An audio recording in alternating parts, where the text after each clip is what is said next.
Welcome to the Govern This podcast. This is a political podcast for non-political people where we ask the simple and ignorant questions about our country and government and get them answered. In this episode, I talk with Philip Davidson of the BCPS Employees for Freedom. I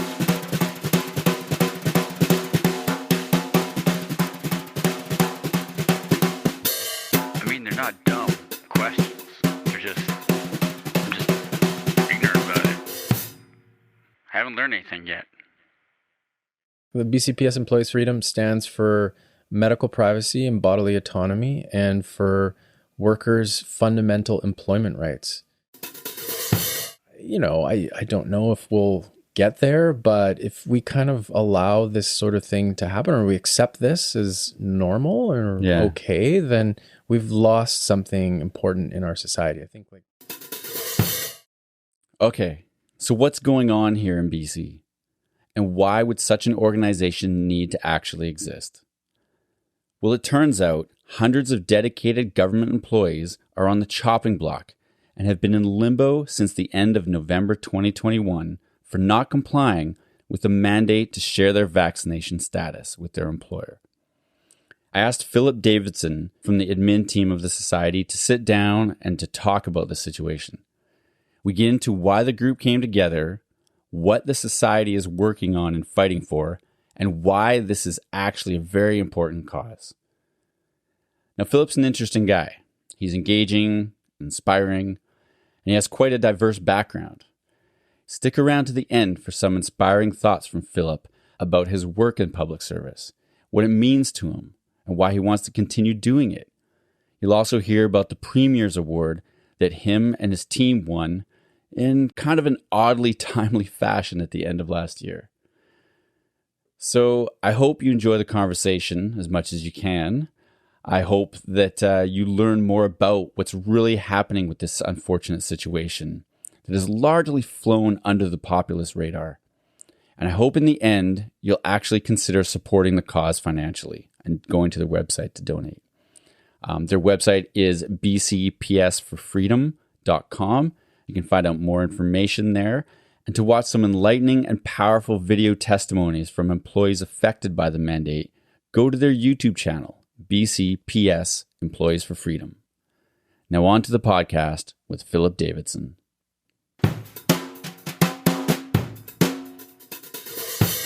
Today I've got Philip Davidson on the podcast. Welcome. Thanks, Cam. We are going through something in BC, British Columbia here, at the end of this COVID world. And you are part of the BC Public Service Employees for Freedom, right? That's right. And I guess I am as well. That's right. So I want to talk about that. And I want to talk about what's been going on so that people who don't know about this at all can get an understanding from the beginning. Because it seems like people are hearing about it now, but they haven't known that it's been going on for 4 months, 5 months? Yeah, something like that. Now, I think. Yeah.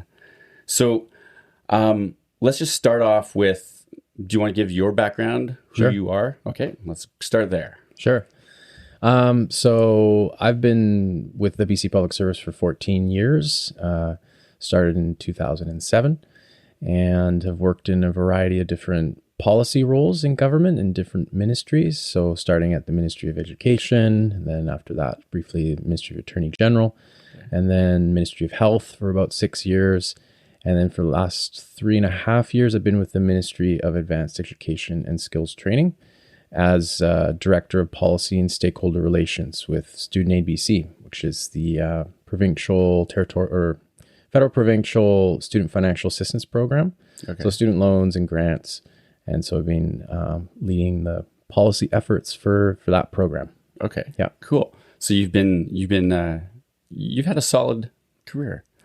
Yeah, it's been great. I've enjoyed my time working in government. It's been super interesting. I didn't really have any specific plans to end up working in government. I went to school at university and I studied Spanish, Hispanic studies, so Spanish literature and history and language and all of that.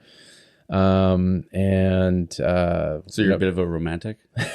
Yeah, well, I mean, I love literature. I love like history and yeah, we could get all into that if we want to.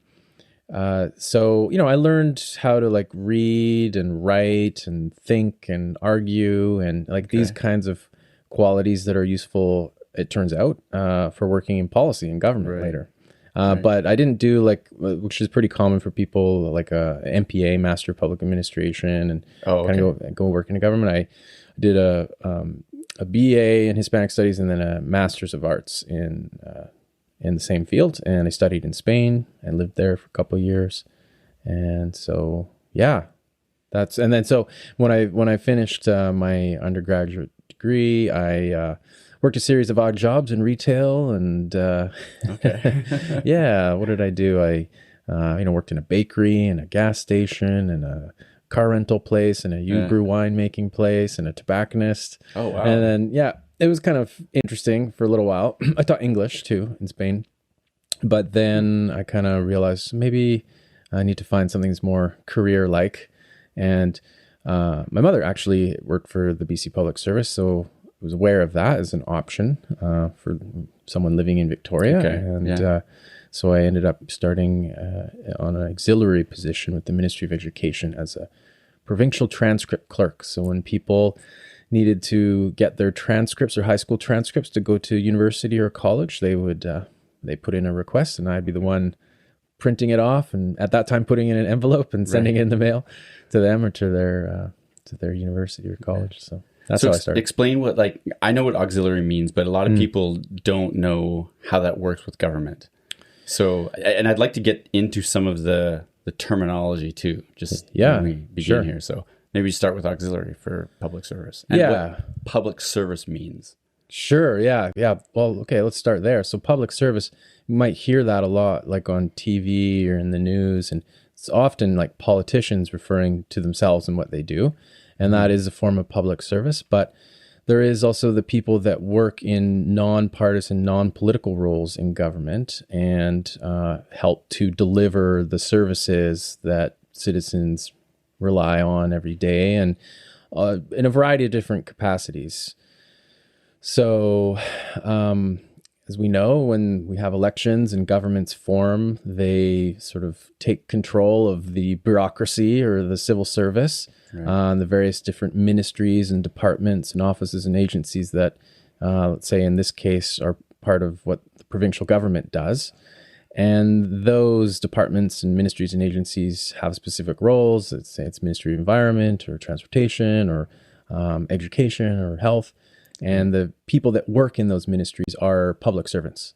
Okay. So they're non-political and nonpartisan, and they are there to serve the democratically elected government of the day and implement their policies, or in some cases, like the work that I was doing as a policy professional, to help government develop the policies that they want to implement. So government will come in with a mandate and a platform that they ran on and programs and initiatives that they want to undertake. And then those have to be translated into policy and programs and actions that government actually delivers. So policy people in government work on those things and help government arrive at the specific things they want to do by developing options and recommendations. And then when government makes their decision, implementing that. Right. So public servants are kind of like the on the ground people for the government in a sense. Yeah, they're like the hands and arms and feet, and they make the things happen that we see that government does. And how many, roughly, do you know how many people are in, say, BC? Yeah, so in the BC Public Service for the provincial government, I understand it's on the order of approximately 40,000. 40,000. Okay, so that's a significant amount of people. Mm-hmm. Right. Okay, so let's go to the auxiliary now. So when you start in a type of position for a government, you can either just get the job or you get auxiliary, and that's on call, right? Yeah, so it means that you're not a permanent full-time employee with all of the privileges and benefits that sort of brings, but you are working perhaps even full-time, a full-time schedule, but you're not technically considered a full-time employee. So I started off like that. And I think it's also if you work a certain number of hours continuously over a period of time, as an auxiliary employee, you can be made a permanent full-time employee after that. Yeah. But don't quote me on the specifics. Or you at least get benefits and pension starts and stuff. But Exactly. Medical, dental, extended health benefits, pension benefits, things like that. Yeah. But you're kind of like a on the side person until you... If for whatever reason they needed to let you go, they could do so more easily than if you weren't auxiliary. Yeah. Right. Mm-hmm. Okay, so let's go into now what BCPS EF. Well done. That's a good good acronym now for a government person. Yeah. The Employees for Freedom group. Why did it come about? So this group began in the fall of last year, so the fall of 2021. Your listeners may recall that in the summer of 2021, I think in late August or so, the provincial health officer, Dr. Bonnie Henry, announced that starting, I believe, September 13th, there would be a BC vaccine card requirement to enter into certain public spaces in BC, restaurants, bars, things of that nature. And so that was introduced in September. And then at the beginning of October, the head of the BC Public Service, Ms. Lori Wanamaker, announced that there would be that same requirement to prove one's COVID-19 vaccination status to remain employed with the BC Public Service. So, and that would affect the 40,000 people? Yes. Okay. Yep.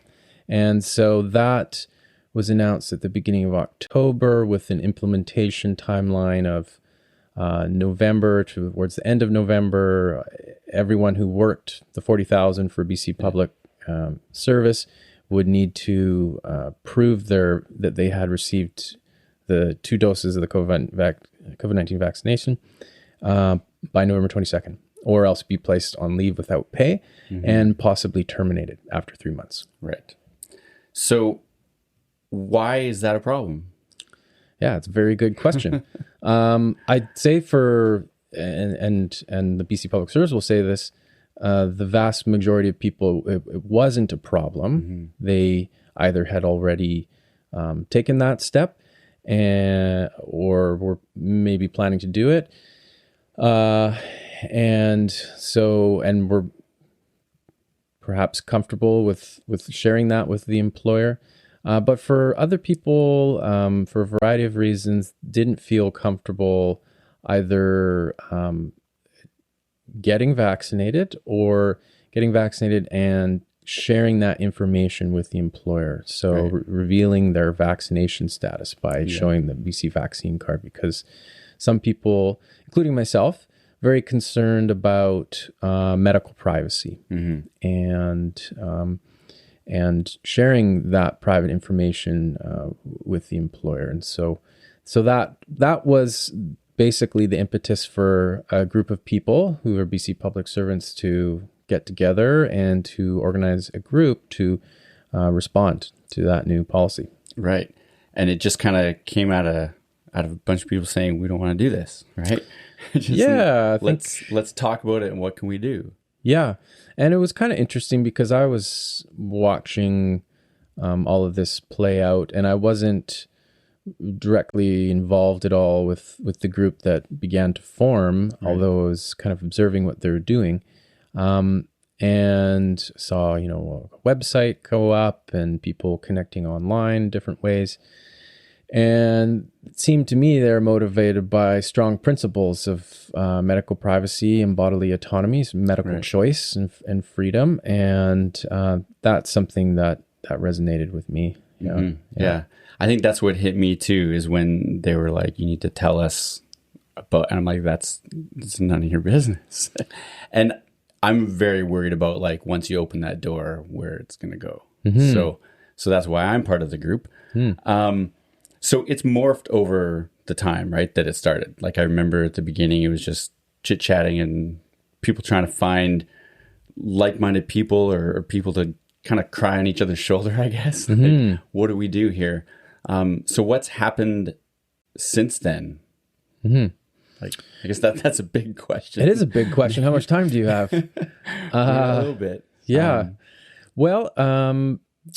So the group formed, and people, like you say, were very shocked and caught off guard, I think, by what happened. They weren't expecting this to be a mandatory policy that could end up in you losing your employment.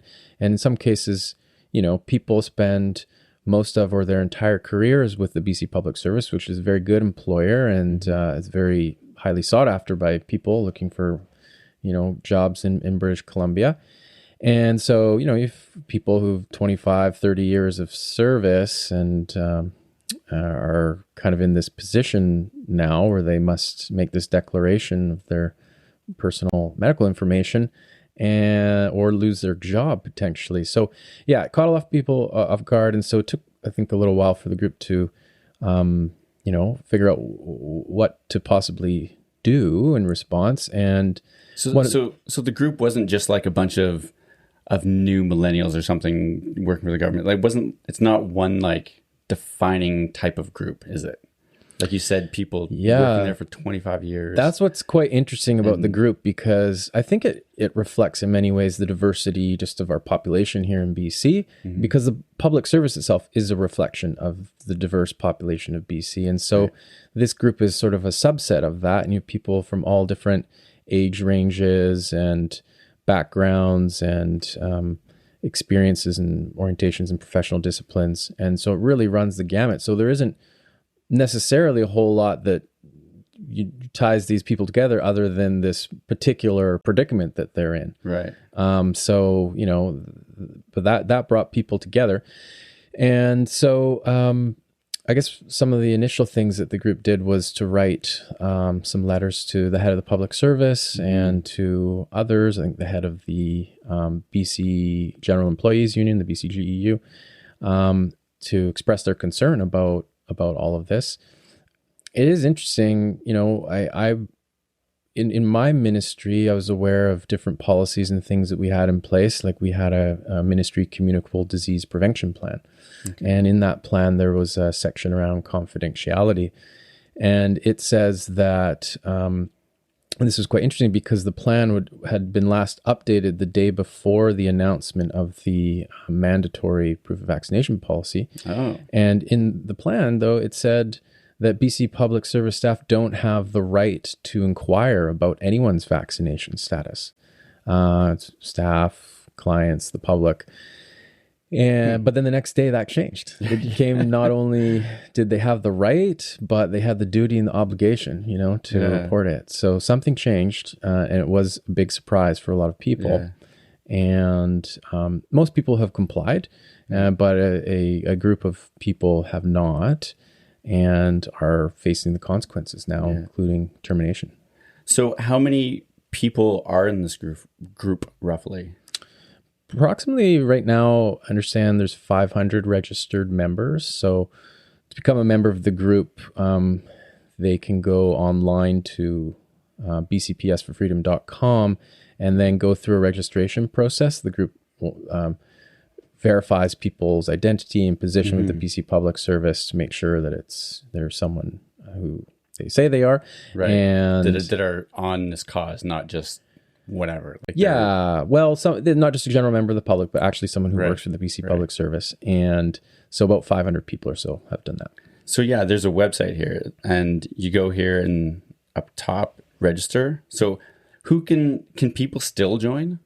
Yeah, absolutely. And people are still joining actually every day. Just because of the nature of how this policy, this mandate rolled out, people were affected at different times.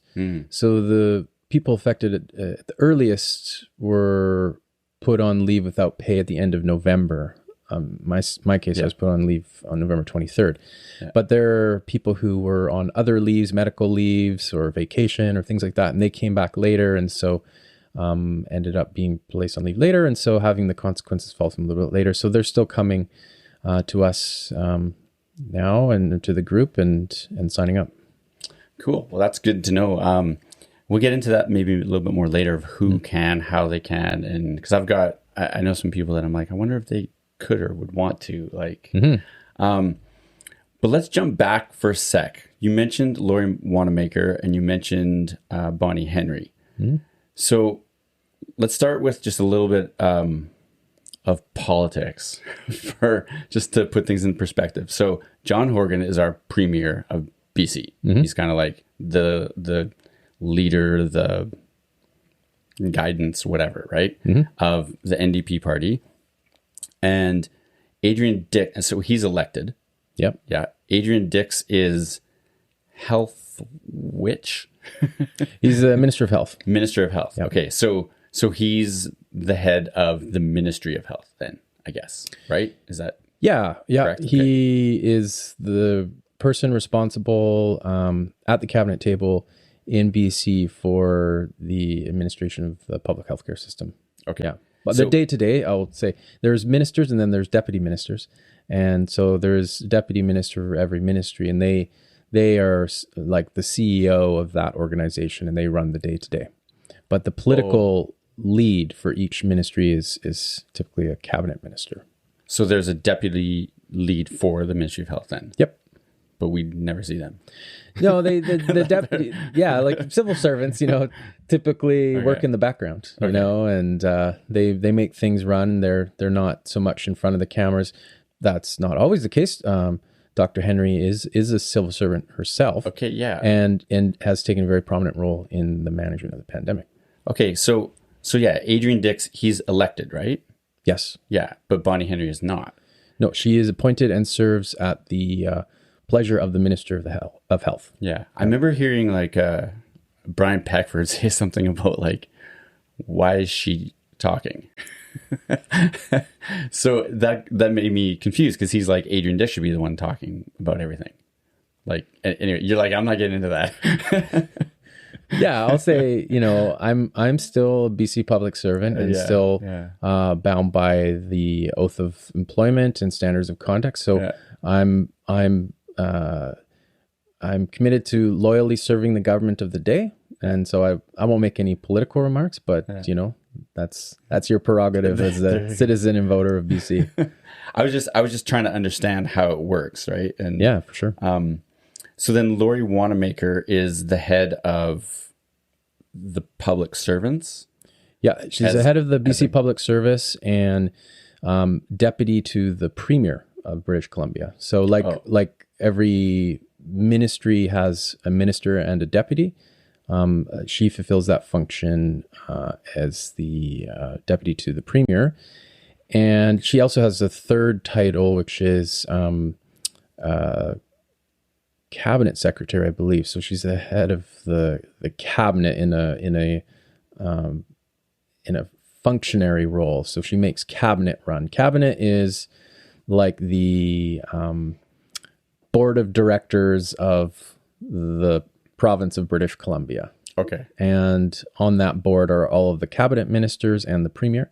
And so they meet in what is called the Executive Council, which is cabinet, to make decisions about the province.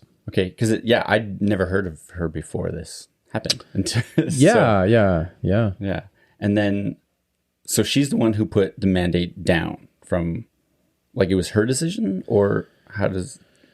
Yeah, know? So in all of the communication that has come from Lori Wanamaker to the public service, she has said that it was a decision that she made on the advice of the provincial health officer, Dr. Henry. Oh, okay. Yeah. Okay. And then I know of Stephanie Smith because she's the head of the BCGU, which is where I land. Mm-hmm. But you are an excluded member, right? Mm-hmm. So what does that mean?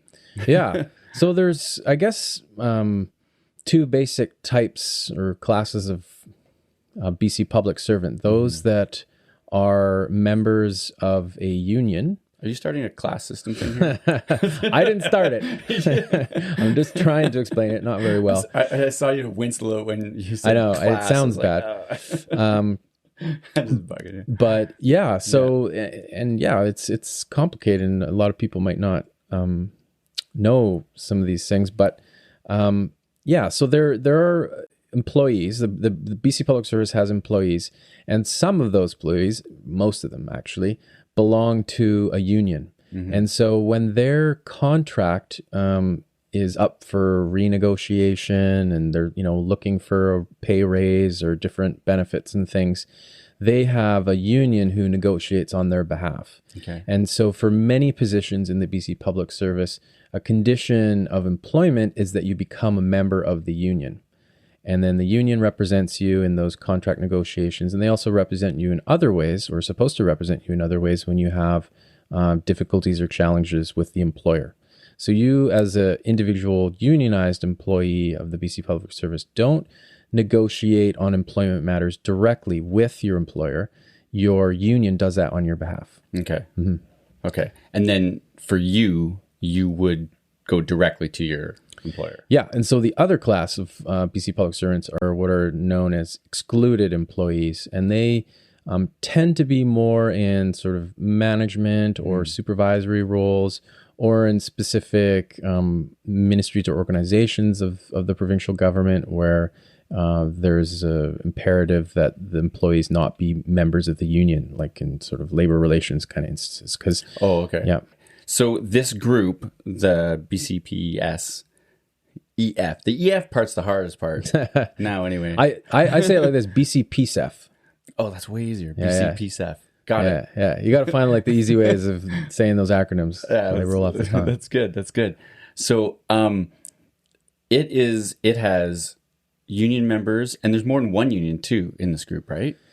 Yeah, there are other unions. So the main union representing BC Public Servants is the BCGEU, BC General Employees Union.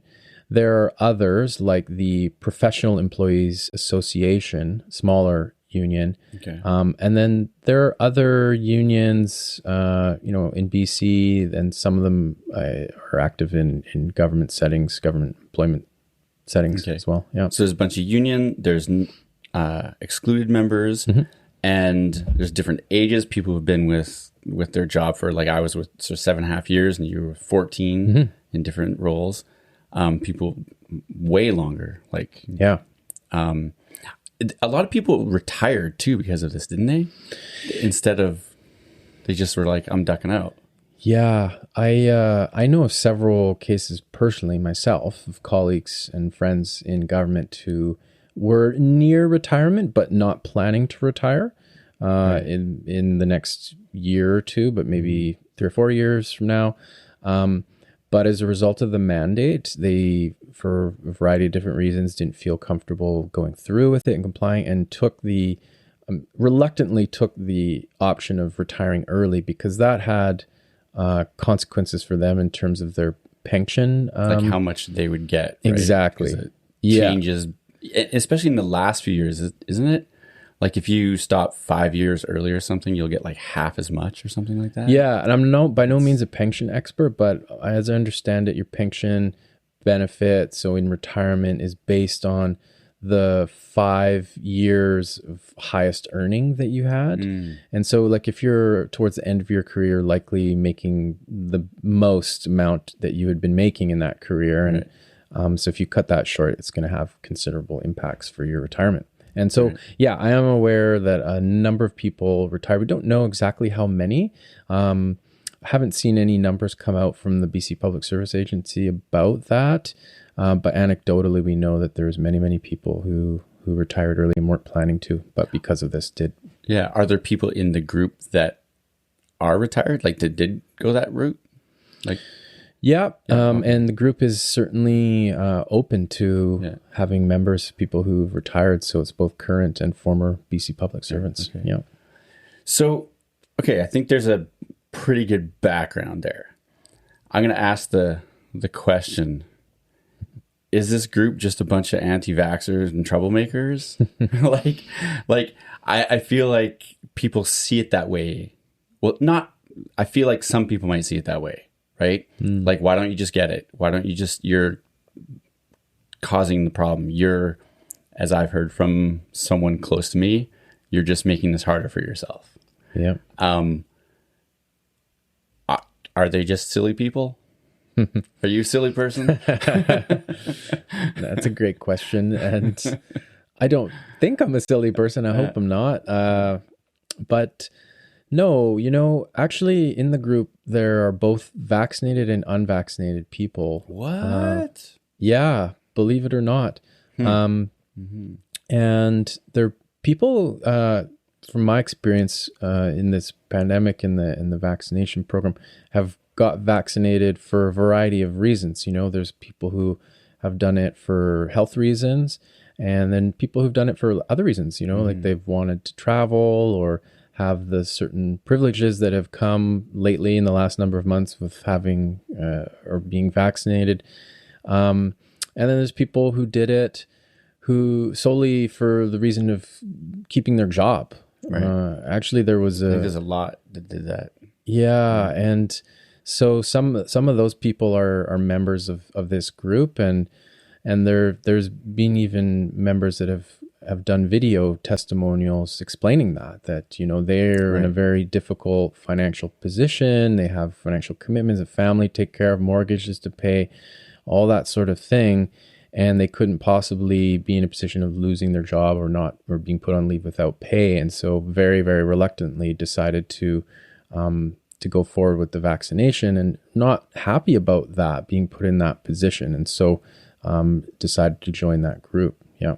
So this isn't a group saying we're against the vaccine. No, not at all. It's a group about medical choice and freedom. And so the group welcomes anyone, regardless of their vaccination status, and anyone who believes in medical privacy and bodily autonomy and the ability to choose. Yeah. Right. Yeah. That's good. That's the most important line, I think, that we need to share with people there. You talked about videos. So what's happening? What is the Employees for Freedom group been doing over the past, let's say, a couple months? I kind of see it as like, the thing happened in November. I took a holiday for 2 weeks. Then there's Christmas. And then I was like, what's happening? Yeah. So, and then I was trying to find my footing. So what's been going on? There's a website now, and you talked about videos. Let's get into that. Yeah. So the website is bcpsforfreedom.com.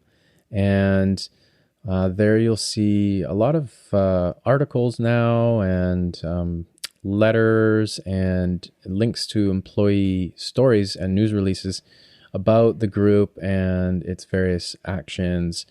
And so one of the things that the group kind of realized not too long ago now, but time moves quickly, is that people aren't so aware of what's happening in the general public with BC public servants and these mandates. I mean, it's well known in the healthcare sector. A lot of healthcare workers have been terminated for not getting vaccinated or proving their vaccination status. It's been in the news a lot, so people are quite familiar with that. Right. But people haven't really known the impact it's having generally across the public service and the public sector.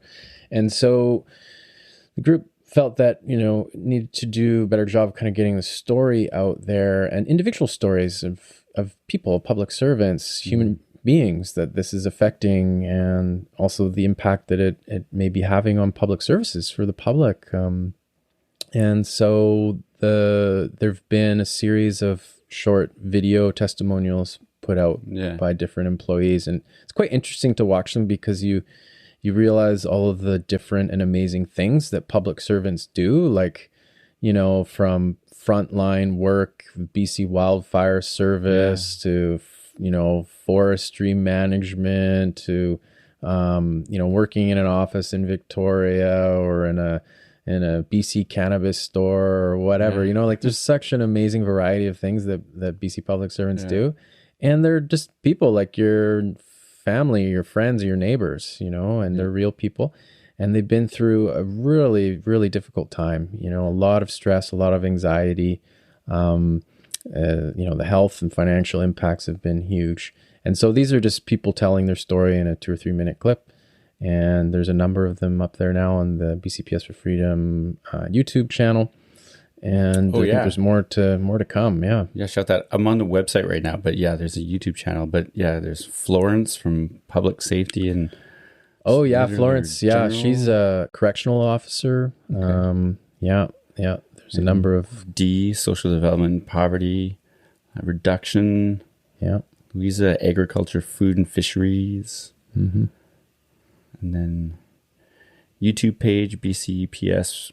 We have Instagram. There's quite a following on Instagram as well. Oh, okay. Good. So what's happening now? Like this has been going on. People were put on leave without pay at the end of November, most of them. And where are we at now? So that has happened, as you said. People were put on leave without pay for 3 months and told at the end of that time, if they do not get vaccinated, prove that they've had the vaccinations, that they may be terminated. And actually, what has transpired now is the government has moved to start to terminate employees. We are presently petitioning BC Supreme Court for an injunction to at least temporarily pause the terminations because we have another petition that we've submitted for judicial review of the government order and the human resources policy that mandates the proof of vaccination and allows government to terminate people with just cause for not complying with the policy. And so what that means is that the government can fire people, terminate their employment, and not owe them severance. And they get it on their employment record, and so they're not eligible for employment insurance either. So it's a pretty punitive measure in our view, and that's why I and several other excluded employees initiated a petition for injunction and judicial review, which is now before the courts. There was actually yesterday just the hearing on the injunction piece. Yeah. I'm going to be a little dumb guy for a second. Can you explain what an injunction is and then the other term you used there? Yeah. So like for people who don't know, like, there's a court thing going on, but what does that mean? Like what's an injunction? Yeah. So an injunction is an order that a court can give for to compel an individual or organization to stop doing something, basically. So it's something that we're asking the court to compel the head of public service or BC to stop. Yeah, we're asking the court to grant an injunction to temporarily, at least until May, when the second part of the case is scheduled to be heard. Oh, okay. Because there are people such as myself who, under the current policy around proof of vaccination, are eligible to be terminated right now. Right. Actually, I was eligible to be terminated on February 23rd. Today's March 26th, and I haven't been terminated yet. Me as well. Yeah. Oh, good. And I'm hoping not to be terminated. I would like to go back to my job. And I think, I was doing pretty well in my job prior to all of this. And all of this has nothing to do with my job performance. And we'll get into it later, but I was actually even given an award for work that I had done. And that award came shortly after I was put on leave without pay for something totally unrelated. So interesting timing. Yeah. So a number of us are trying to see if we can maintain our employment, and we hope, and if asked repeatedly, if government would, change their minds about terminating us. And so far they haven't. So we've proceeded with the legal action. And so the first part of that is just to ask a court to, allow us to continue as employees, on leave without pay, Okay. still not, going back to work, pending a court hearing on the second part of the case, which is asking the court to review the government's order and policy for its constitutionality, whether it meets the standard under the Canadian Constitution, Charter of Rights and Freedoms, to be a lawful order and policy. Okay. Yeah. So that's in May, and that's the one that's more like what people would see as like the court case or something. Yes. I guess. Yeah, it's going to be a 2-day hearing in May. And the injunction is to be like, can we just hold off on things until then? Because otherwise it's it kind of needs to go in that order. Yeah. We're hoping that, we can have our day in court. I was very reluctant to go to this step, and I was hoping that we could just kind of work it out with the BC Public Service, because it is interesting that I believe almost every other province and territory in Canada now that had proof of vaccination mandates for their public servants have rolled those back. Exactly, so they've brought all of their employees back to work, whether they had proved their vaccination or not, and they are now continuing to work. But BC seems to be the only province that is continuing down this path. Just hanging on to it, yeah. And I think like the city of Vancouver even pulled theirs back. Yeah, actually, that's quite interesting. That was last week or so, and City of Vancouver and City of Victoria as well. Yeah. And there was a reporter from CTV News, Robert Buffum, who was doing a story on that, and he actually came across the tweets of our lawyer, Omar Sheikh, with Chris Harmon, and saw that he was representing us, and asked for a comment from Omar, and Omar said, sure, happy to do that. And I happened to be going into Omar's office that day to sign some papers, and the reporter was there and said, hey, do you want to comment on this? And so I was actually interviewed about that over a week ago on CTV News. And it is peculiar, that these other jurisdictions, whether municipal or provincial, territorial, elsewhere, are reversing their mandates, allowing people to go back to work. But for the BC Public Service and the province of BC, we're not allowed. Yeah. Okay, so you're an excluded member and you're on this petition. So, and there's only a certain number of people on it, right? Like, yep. So that only affects you and the people on the petition, or how does that work? Because there's all the union people. How are they going about dealing with this situation? Is the union got their back? Are they fighting for them? What's going on with that? Yeah, it's a very important area of what's going on. So yes, the petition is right now for excluded BCPS employees, including myself. There are a number of other excluded BCPS employees who are not formally on the petition right now. However, the lawyers for the province and the court have been notified that there are those people who would be joining the petition at a later date for the judicial review. So that question of how does this affect everyone else? It is a question and something I can't really get too much into the case, the details, but it does have an impact in terms of whether there's going to be an injunction to pause the firings or not would likely have some kind of impact for the rest of the members or employees in that situation. Now, specifically for employees who are union employees, they because they are union employees, cannot bring legal action directly against their employer.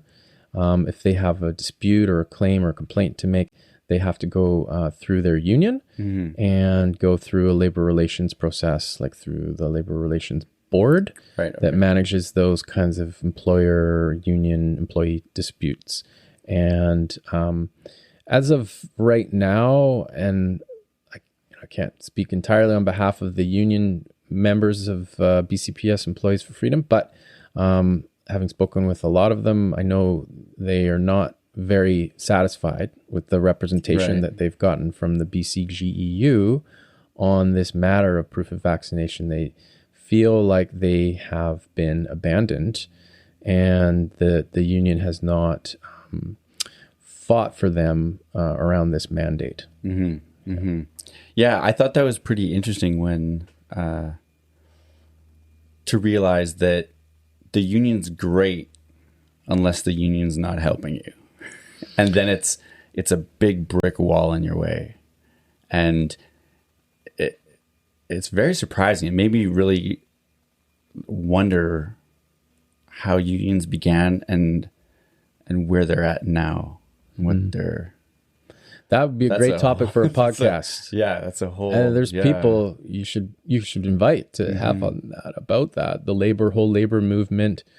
I think you'll find that, kind of goes back to the late 19th, early 20th centuries, and unscrupulous industrialists exploiting and taking advantage of the working class. And so the working class organizing to create these unions to collectively bargain with the employer. And as you know, when there's more of you, there are larger numbers, you're more powerful vis-a-vis another party.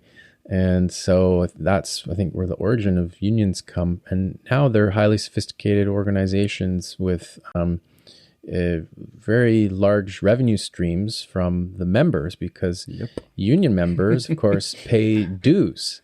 And if you're a BC Public Service employee and a union member, like with the BCGEU, you will note on your paycheck that there is an amount coming off every 2 weeks that goes to the union to fund their activities. And it's not $5. It's almost like the BCPSF. Boom, got it.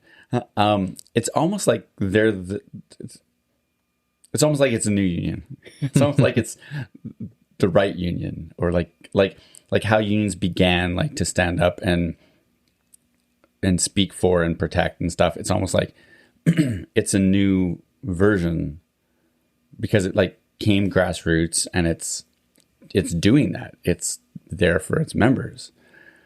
I don't know if that's something we can say or not. No, I mean, I can see that. I can see that perception. I won't say that it is, because right now it's just focused on this particular issue and campaign of advocating for people's medical privacy and bodily autonomy. But I can see that, where people feel like the union that they are a member of, or required to be a member of in order to be employed, isn't representing them, then they might feel, dissatisfied with the function that union is filling for them. Yeah. So, I won't say that this group has any intention or aspiration of becoming union at all, but it is, I think, performing an important function for people who have felt abandoned and haven't had any help dealing with a very, very difficult situation that's affected them and their families. And we hope to support people as much as we can. We know this is a very difficult kind of struggle we're within. It couldn't be any more David and Goliath. But, I almost don't feel like really adversarial. I'm not adversarial about this. I just feel like people are maybe,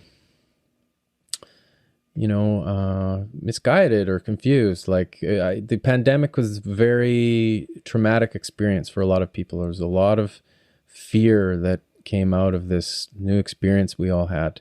And fear motivates people in a lot of different ways, and some of them not very good, and we can get carried away with ourselves, And I feel like that has happened a bit in terms of how we've reacted as a society. And so I think we need to find a way to not be so beholden to our fears and our worries, and to try and embrace more, empathy and courage and love and respect for one another, dialogue, like what you're doing here with the podcast. That's so important. I think unfortunately we've become so polarized and isolated. We don't talk with each other. And then of course, with all of the social distancing and masking, which, may very well have been entirely necessary at certain points in this pandemic, it's separated us. So we don't really communicate with each other enough and so well anymore. And that's how we resolve things, I think, is through dialogue. And that's always what we're about, I think, here in this particular struggle. We're just hoping that we can dialogue with the other side and find a resolution. Yeah, for sure. I picture a lot of people just saying like, well, why don't you just get another job and just move on and just leave this? There's other people that want those jobs. That'll take those jobs. Has it seemed like this isn't a trite thing, right? Like people's livelihoods, like they're like people are losing homes and things. Like this isn't just a little problem, right? What is the most important thing right now that people can do to help if they want to stand up or be a part of this or learn? I guess watch the videos for one, share the videos. Yeah. What else can people do? Yeah, I mean, that would be wonderful. People wanted to watch the videos and read the articles and stories and things that we have at the website. We want to donate to the cause because, we're trying to do the best we can with our group and individual members, many of whom haven't had an income for a number of months, including myself. Both my wife and I are public servants, and we haven't had a paycheck since the end of November. That's crazy. We're fortunate that we have had some savings to rely on, but that is also diminishing quickly. And we're going to have a baby too in a couple of months in May. So yes, we have to figure something out because we haven't been eligible for employment insurance because of how this has been rolled out. Right. And of course we're not getting paid. The money is really though for our legal efforts to fund the legal action that's being taken. And people can check out our website. The group has been incorporated as a not-for-profit society, and so we're working towards opening up that membership for people who are employees in public sector organizations across the province. We just have been really focused on the legal aspect of what we're doing, so we're working towards that goal because we feel like... What does that mean? Like, why did it have to become a not-for-profit? Man, I'm having trouble with words. A not-for-profit organization. Why did it? Yeah, so to just formalize a little bit more what the group is doing, being involved in legal actions and raising money through crowdfunding and such, it just made sense to become a not-for-profit society that's run by its members, democratic governance, and so that's what has happened. It's just been incorporated, and the society will be developing a membership policy of who can become a member and participate. The society has a mandate to defend BC public sector workers' medical privacy and bodily autonomy, and advocate for their individual rights and freedoms and these things. And so we anticipate there'll be a need for a not-for-profit organization like that going on into the future, given kind of what we see developing out in the world there. It's a bit easier to be like, hey, can you donate? It's like, well, who are you? Yeah. I mean, it puts more of a face to it and accountability for managing those things. Yeah. And that's just, you go to the website here under donate and rally up. Is that link there? So right now there's a crowd fundraiser ongoing for BCPS Employees for Freedom, and people can go to the website and find out how to donate there through a Rally Up campaign. There's also PayPal, and all that money is going towards the legal efforts that are underway. Okay, and we are there's a little bit of money in there. Yeah, so the members have really been contributing lately, in particular for some action that is anticipated in dealing with the union, with the BCGEU, because they feel that they have not been represented and need to go forward with some action to address that. I think it's important to note that there's like $36,000 in there right now. Mm-hmm. And so that proves that this isn't like just a few people that like gave $10 and are just kind of like, you know what, I want my job back. Or there's a significant amount of people who are backing this and have a stake in it and believe in it. So that represents hundreds of individual contributors and some of them in very difficult financial situations. So there are members of the group who want to participate in that action with the union, but don't have the financial means to do so. And so there are others who like to donate more than the $200 contribution we're looking for to participate as a member in that action.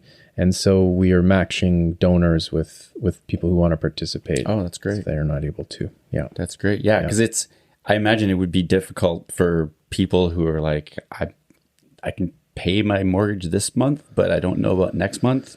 Yeah. How do I drop money into this thing that, you know, I can't imagine having a family or starting a family like you are with this kind of backpack that I can't take off weighing me down. Like it's paused me and frozen me a little bit in the last few months, but that's just me. Like I just, when I hear other stories, I'm just like, wow, like I've gotten through this fairly unscathed, but some people it's heartbreaking what they have to deal with. What would you say to people who want to share it, want to tell people about it, put it on Facebook, share Instagram and stuff like that, but they're like, I'm scared what my friends will think. I'm scared, like they'll be like, oh, you're like that. Oh, you're supporting that. What do you say to people like that who are having that struggle? I get it. It's tough. I mean, there's been a lot of, judgment, I guess, around people who have different ideas or perspectives about what we've all lived through for the last 2 years. And that's hard, you know. I think we've got to strive to be a society where we can have an open exchange of perspectives and ideas, even if they're not the ones that you share. And it's not good to kind of retreat into your own ways of thinking and block out others. We don't benefit so much from that. In fact, we kind of go, I think, in reverse. So yeah, it's difficult. And so, you know, I just encourage people to have those conversations with their friends. It feels like a lot of people don't think they can do that so much anymore with people. So they feel like, I know friendships and relationships have been damaged throughout this whole pandemic, you know. And I kind of like lay the blame for that with the media. Like I feel like the media, not like the media like this, what you do and other podcasters do, but like, you know, the traditional media, the 6 o'clock news, all that stuff really has created a lot of that fear and, you know, polarization in society, and it has broken down those connections that we've had with people, and it's sad. So I think it's just like one person at a time, you know, like reach out that olive branch. We're not here to you know, accuse each other or put each other down, but let's try and understand each other better. You know, that's really good. How would you define, if you were to tell somebody they want to go talk to their friend about it, what's the concise way of saying what this group is and what they're fighting for and why it's important? Yeah. Like give them a little elevator pitch that they can be like, okay, I don't have to think about this. I can just use Philip's words. Sure. So I think the BCPS Employees for Freedom stands for medical privacy and bodily autonomy, and for workers' fundamental employment rights. Because what has happened with BC government workers and many others is that a new term and condition of employment has been entered into their contract without their consent or any kind of consideration, and they are being disciplined on the basis of their non-compliance with that new term and condition, to the point where they may be terminated with just cause, not be eligible for severance or employment insurance benefits. So I don't think anyone would like to see that happen to anyone in any sector of the economy. And if this kind of goes forward, we could be living in a world where people's employment rights are fundamentally gone. Like it could just open a door that people could be changing contracts all the time. Just is that what you mean? Like, yeah. I mean, I don't know if we'll get there, but if we kind of allow this sort of thing to happen, or we accept this as normal or okay, then we've lost something important in our society. I think like the social contract will almost have been broken, right? Because of something like that. So, I'm hoping we don't get there. I hope we can kind of step back from the brink and go back to a better way of doing things, or move forward. Some people are more conservative minded and look, fondly upon the past, and others are more progressive minded and look forward to the future. I think we can do both. So that's what I'm trying to figure out how to do right now. Uh-huh. Well, I think we can wrap up here pretty soon. I have one thing though. So we lost our masks 2 weeks ago, last week. I'm not sure. March 10th it was announced. I think March 14th maybe it came into effect. Yeah. So a couple weeks ago. Or maybe 11th it came into effect. Yeah. Okay. So that's happening. And then the pass is going away at the beginning of April. Mm-hmm. How do you think, is that, it sounds funny, but is that a good thing for this cause? Like, how is this going to affect this issue? Yeah, it's kind of interesting because I think most people have the perception that, the restrictions are being lifted now. There's no required mask, or the vaccine passport isn't required any longer for restaurants and such. And so they'll think that just applies universally across the board, but it doesn't actually. So to be employed now by the BC Public Service, to remain employed, or to get a job as a new employee, you will still be required to show your BC vaccine card, an up-to-date one. And that's at the same time when they're withdrawing it for other uses, like going to a restaurant. So I don't quite understand the logic in that, but that's what the employer's chosen to do. Do you think it's going to make it difficult to bring awareness to what we're doing? Yeah, I think, it does have some kind of impact, because I've felt sort of the beginnings of like a relaxation in the social environment in Victoria. There's fewer people wearing masks, like at the grocery store and stuff. And so, and some of these people are even kind of like starved for like conversation with people. Like I was just grocery shopping with my wife the other day, and this nice older gentleman comes up and just says, "Oh, I love you guys' smile." And like my wife's pregnant, so like, "Oh, I see why you're smiling." He just wanted to chat for like 2 or 3 minutes, and I could tell it was because he hadn't had a lot of those interactions for like 2 years or so. Yeah. And people are ready, so people are ready to move on. I think people are ready to move on after this time. But I don't think we have resolved all of the issues that have come up from this. I think some of them are still ongoing, certainly for our employment situation, and then other aspects of social life. Yeah. These things, these legacies of the pandemic remain. I'm concerned. I think I may have heard you mention something like this, that it could cause people to think everything's fine now, and it might be harder to get our voice heard about what's happening with us. Because like when things are happening, people are like, oh, things are happening here, they're happening there, happening there, happening there. But now it's like things go back to normal. So I'm just going to go hiking. I'm not going to worry about it. I'm going to go grocery shopping. I'm not going to worry about it. Everything's fine. So it might be harder to, it's almost like we have to double down with sharing things and talking to people. No, and that's very much what the BCPS Employees for Freedom are intent on doing, is sharing those stories, real stories, human stories of BC public servants, and how they serve the public and the impact that this mandate is having on them. I think, people are motivated to listen to something or to do something about something, if it affects them personally and directly, you know? Yeah. And the way, I guess, some of the measures around the pandemic have rolled out has been to kind of limit the impact to some people, but make it very big for others. And so there hasn't been that kind of, I don't know, feeling of like shared, you know, experience with what people are going through. But in sharing our stories, people can share in the experience too. Right. And so that's why we're doing it. Yeah. Right. Okay, so how do people and who can still join the group? So yeah, right now, any member of the employee of the BC Public Service, or the provincial government ministry, central agency, crown corporations, even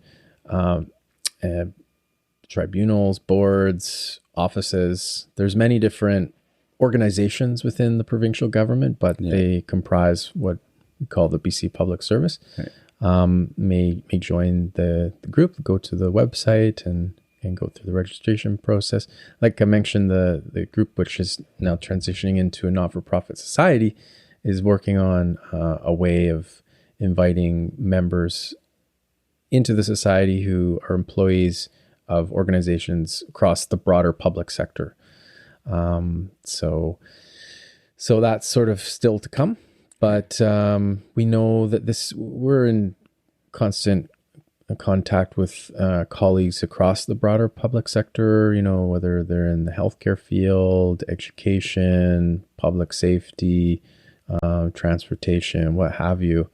And they are all being affected in much the same way we are. And so we want to work with people to advocate for those fundamental rights: medical privacy, bodily autonomy, employment rights, contract law. So, yeah. So what about like if someone's still working and they had revealed if they had gotten vaccinated or not, and so now they're still working, and they like, are there criteria, I guess is what I'm asking? Are there criteria that like yeah, I guess the working? criteria would be, do you believe in and support medical privacy and bodily autonomy? So that's it. So they can be working, they could have gotten the shot. It's not only for the people who are struggling financially without a job. No, not at all. Yeah, no, we welcome, and we have many members who are still working full time, either because they have exemptions or they are indeed vaccinated. But they are all people who agree that we felt like we've lost something with how this has been implemented, and that has been medical privacy and bodily autonomy, and people feel strongly that they would like to recuperate that. Right. It's an aspect of life that I think we've all taken for granted up until now, but it's something that people in the past have fought very hard for, and to see it just sort of vanish so quickly and without much opposition is a real shame in our view, and so that's why we're doing what we're doing.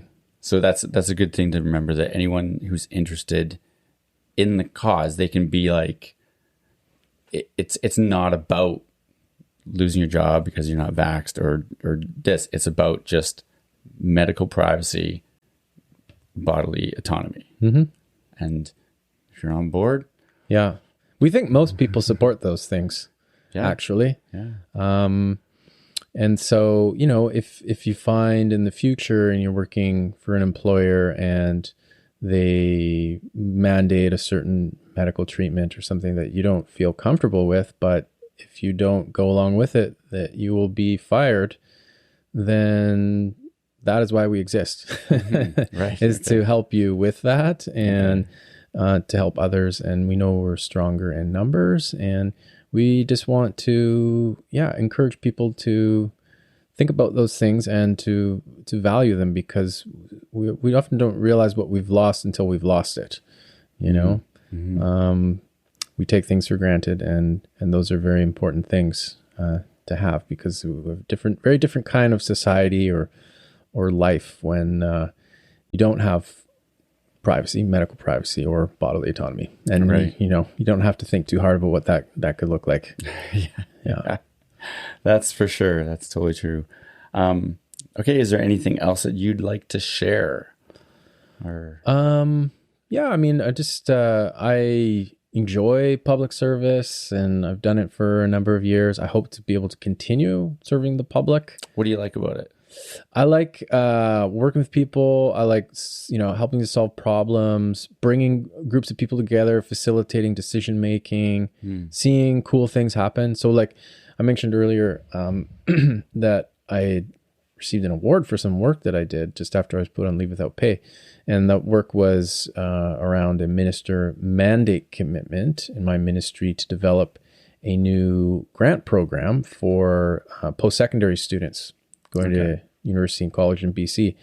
And that was like a really interesting project because it started with an idea that government had about something it wanted to do, but that idea wasn't really practical in terms of implementing it, because public service already had a program kind of like what they were envisioning.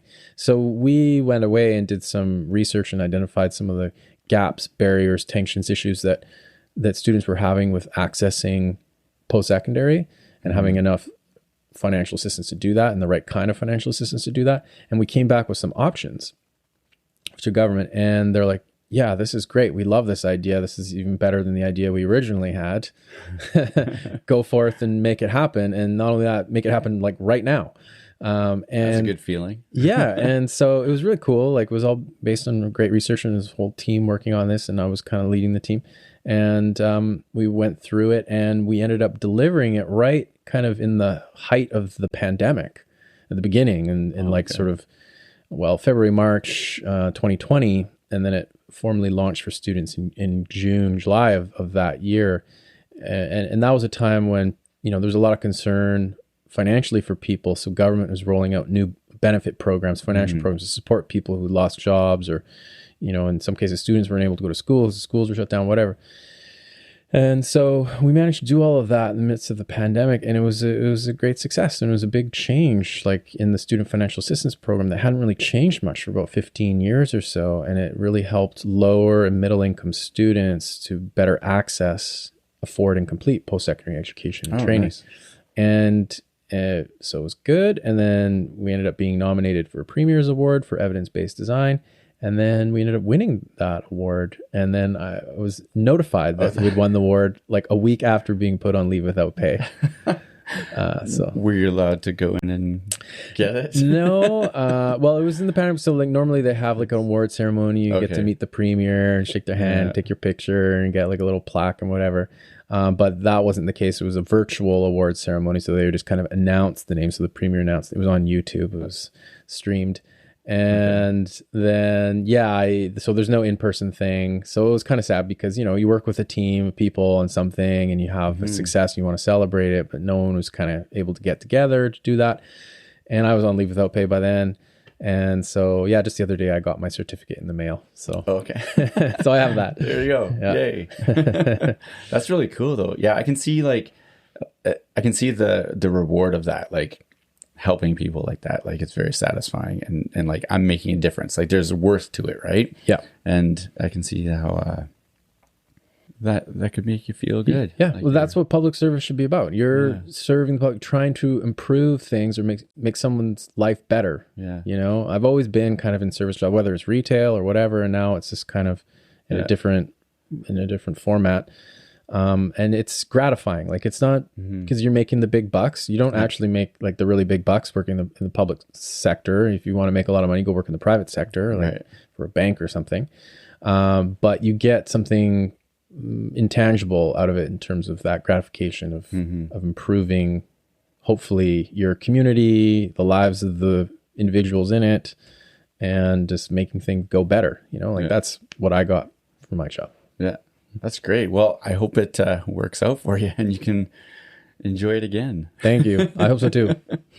All right. Is there anything else we want to cover? Oh, this is great. That was good. Okay. So I guess the things are for people to go to the website. They can check out the videos. I guess go to the YouTube. Are they all in there, or is there more on there? Mhm. More on the YouTube Yeah, channel? more and more every day. Okay, and the YouTube channel is BCPS Employees for Freedom. BCPS Employees for Freedom. And there's Instagram. Mm-hmm. And I was just on the main page here, and then I lost it. Oh, wow, I clicked on something else. There's a lot of stuff on this website. Go to the website. Yeah. People go to That's the best one. bcpsforfreedom.com. And then share, tell your friends about it. Go to the Take Action tab, and you can donate for the fundraising to help the cause. And I hope people get the word out there so that this can possibly change. I appreciate that. All right. Thanks a lot, Philip. Thank you, my friend. Take it easy. Whoa, there we go. All right. Well, that's that. Wild times here in BC. People out of work simply for having a belief that their personal medical information should be private and should be their choice to share. I don't even know what to say anymore about it. So I hope that was informative and enlightening. And I hope you take the time to actually dig in and check out their website, bcpsforfreedom.com. That's where you can read about what's going on. There's an update on the injunction that Philip mentioned was going to be happening on the website. And you can also donate at the website there at the Rally Up. So also check out their YouTube channel, BCPS Employees for Freedom. And you can watch and share the testimonials with people so that people can actually see that these are real people that are being affected and it's affecting lives.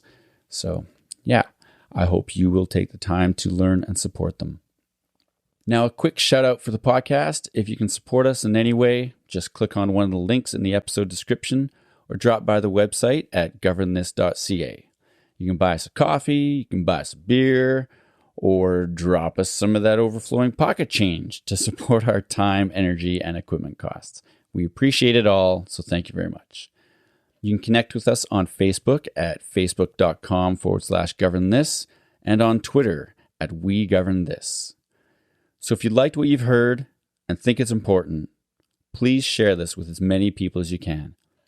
Hopefully we can all become a little more aware and involved. So until next time, stay strong and stay curious.